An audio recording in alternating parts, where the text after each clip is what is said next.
Bueno, bueno, bueno, sí. Qué bueno, que he tenido que mirar qué microrrayo nos tocaba porque, joder, macho, ya no sabía. Iba a poner la 22, la iba a cagar. Vaya semanita dura. Esto de ser editor, pseudoeditor y hacer los cómics propios es muy satisfactorio, pero joder, lleva un currele que te cagas. Ya os hablaré de cómo hacer un cómic sin tener ni puta idea en futuras microrreñas para hacerme un poco de publicidad, porque tenemos que vender muchos cómics, que por cierto voy a apuntar falta, así que estoy esperando vuestro dinero, vuestras pesetas. Estoy esperando el carné de que compréis, porque aquí mucho lirli, pero poco lerele. Aquí hay que pasar por caja, que si no, no me puedo comprar el Ferrari. Está jodido el tema, como no venda cómics. En fin, 4 cómics diferentes, pero iguales, no, totalmente diferentes entre sí. Perdonaré este plano en vacío, pero estoy eligiendo. Tengo en la mesa hecha un puto estercolero con los sobres, con los rotuladores, con los envíos, con la nota. Dios mío, qué desastre. O sea, es una pocilga. Aquí echarías un kilo mierda y desaparecería tragada por lo que ya hay encima de la mesa. Pero bueno, ¿qué le vamos a hacer? Así es la vida del autor-editor. Bueno, empezamos con este Buenos Días Tristeza de Planeta Cómic. Ya sabéis, esta serie de cómics, tebeos, adaptaciones de obras literarias clásicas, famosas, contemporáneas, diferentes. Planeta se ha lanzado a adaptar gran parte de su catálogo con autores de aquí y por lo visto también está comprando derechos de adaptaciones de obras hechas en otros países, en este caso una adaptación de Frédéric Revenat del libro de François Sagan, ¿vale? Digo que es, ahora miraré los títulos de crédito y se lo habrán encargado, este no será, no, es de Guy de Sèvres, sí, efectivamente. Bueno, Buenos Días Tristeza, la obra de François Sagan con los dibujos de Frédéric Revenat. Estas ediciones que hace Planeta de libros adaptados, la verdad es que son muy bonitas, muy bonitas. Hacen unas ediciones muy chulas, hacen ediciones muy bonitas que merecen la pena.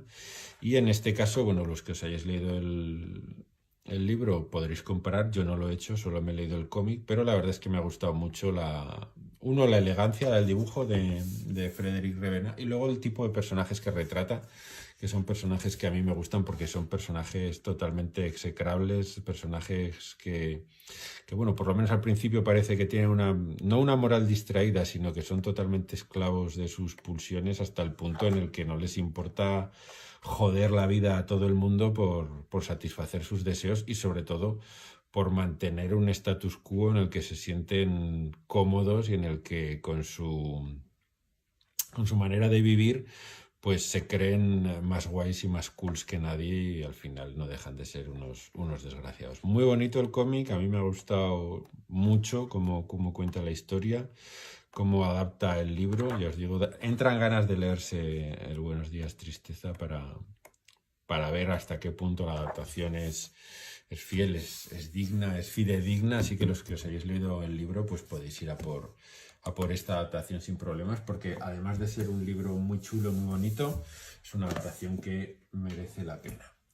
Sigo con el 666 de Miguel B. Núñez, que lo estaba buscando, pero la videoreseña de mi compañera Sibila Animatrónica me convenció del todo a hacerlo, porque ya le tenía puesto un ojo, pero después de ver su reseña dije, pues me lo tengo que leer sí o sí. Uno, porque es un cómic que trata temas que a mí me son muy, muy queridos, como es el slasher, las películas de terror de los 80, los asesinos metidos en una cabaña los asesinos, las víctimas metidas en una cabaña. Bueno, es decir, todo este tipo de películas que a mí me molan un huevo, que no paro de ver y que forman un poco la cultura popular o mal llamada cultura basura de nuestros tiempos. Miguel B. Núñez ya había hecho el Heavy y el Heavy 1986 y aquí sigue un poco el mismo formato con una estructura para mí muy interesante de páginas de 6 viñetas, con variantes, pero como podéis ver sigue una estructura bastante fija, bastante firme, lo que crea para mí ritmos de lectura que a mí me gustan mucho. Ya sabéis que soy muy fan evidentemente del 3x3 de Watchmen, del 2x4 o 4x2, no sé si primero van las filas, luego las columnas. Para mí es un 2x4, 2 columnas, 4 filas, de balas perdidas, por ejemplo, y aquí hace un 2x3, 2 columnas, 3 filas, 6 viñetas, que para mí funciona bastante bien. Con sus variantes, como os digo, hay pequeñas variaciones, pero no deja de ser una estructura totalmente fija, con lo cual la narración se convierte en algo bastante ágil, que funciona bien. Un TVO muy interesante, un TVO muy divertido, que se lee en un suspiro, que te divierte, que te entretiene y sobre todo que te recuerda, como os decía, estas películas de señor con machete que entra en la cabaña de los pobres excursionistas. Este Evil Dead, este Viernes 13, que bueno, que crearon una nueva mitología. Seguimos. Casa de los insectos. Otro manga editado por Satori, como siempre, con su marcapáginas. Satori, ya sabéis que sus ediciones son excelsas, son chulísimas, están muy bien editados estos mangas. Y recuperamos a Kazuo Umed, que ya editó propio Satori, editó El chico de los ojos de gato, y ahora con La casa de los insectos vuelve a la carga con este autor que, pues bueno, es el que... Es Junji Ito, es la influencia de aquí se puede ver que Junji Ito cuando se hizo mayor dijo: quiero dibujar como Kazuo Umed, y hay muchas páginas en las que se nota esa influencia del maestro sobre Juanito, su discípulo. La contra es un poquito engañosa porque dice que son escalofriantes cuentos de terror, y más que cuentos de terror, que sí, que tienen su parte de terror, su parte de miedo, yo creo que es un repaso... Es un repaso bastante intensivo sobre la psique humana, sobre las relaciones de pareja y, como no podía ser de otra manera, sobre la idiosincrasia japonesa y sobre cómo funcionan las relaciones personales entre hombres y mujeres en Japón, o funcionaban al menos. Es un cómic que para mí no es un cómic de terror, ya os lo digo, para mí es más un cómic a veces de intriga, pero sobre todo un cómic con una carga psicológica muy grande, y sobre todo, insisto, con este reflejo, con este retrato de las relaciones de pareja, con su pequeño toque sobrenatural. No negaremos que, bueno, pues sí, que hay, pero ya os digo, no me parece un cómic de terror, ni muchísimo menos como los que hace Juanito. No tiene nada que ver, porque aquí no hay un componente sobrenatural bastante difuso, a veces totalmente inexistente, es más una alegoría. Umed a mí me parece un autor muy interesante por cómo narra, y sobre todo porque me parece muy diferente, me parece una narrativa que confunde. Uno acostumbrado al shonen con estas viñetas diagonales, cinéticas y demás.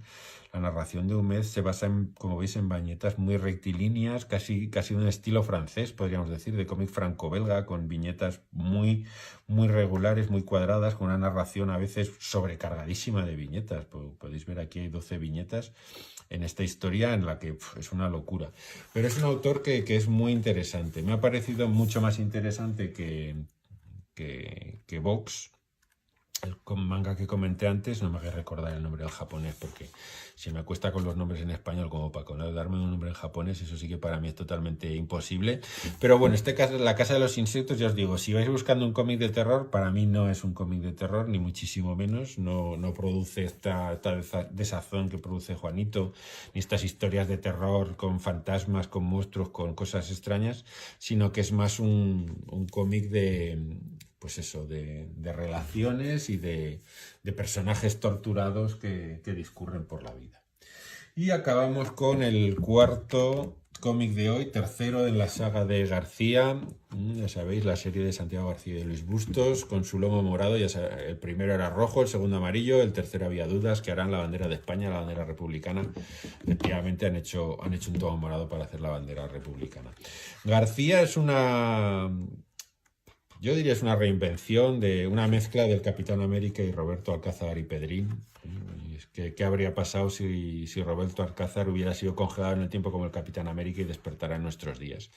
Y bueno, aunque parece que es una trilogía que debería cerrarse con la bandera tricolor de la República, la verdad es que Santiago García no cierra ninguno de los cabos de las subtramas principales de la historia. Cuenta una historia independiente, que más o menos se puede disfrutar de manera independiente, aunque tiene muchas deudas con los tomos anteriores de personajes y demás, pero bueno, yo creo que más o menos se puede seguir sin mucho problema como una historia independiente en la que se intuye que hay una subtrama muy de cómic de superhéroes, ya sabéis, estas historias que te contaban una historia, pero por debajo iban desarrollando una trama a mucho más largo plazo que al final desembocaba en una saga de 2-3 números espectaculares que cambiaba para siempre la faz del universo tal y como lo conocemos.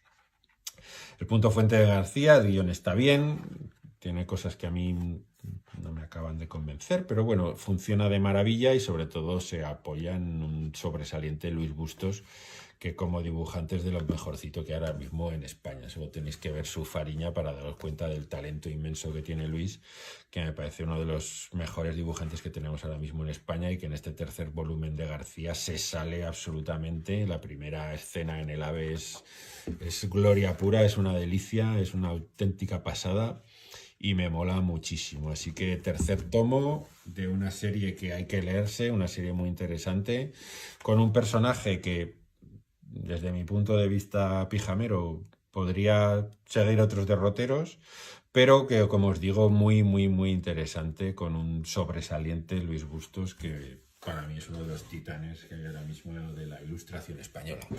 Bueno, estas han sido las microreñas de hoy, la número 23 ya. Nos veremos en la 24, acercándonos a pasos agigantados hacia el cuarto de siglo de nuestras microreñas. Gracias por estar allí, como siempre, y hasta la próxima.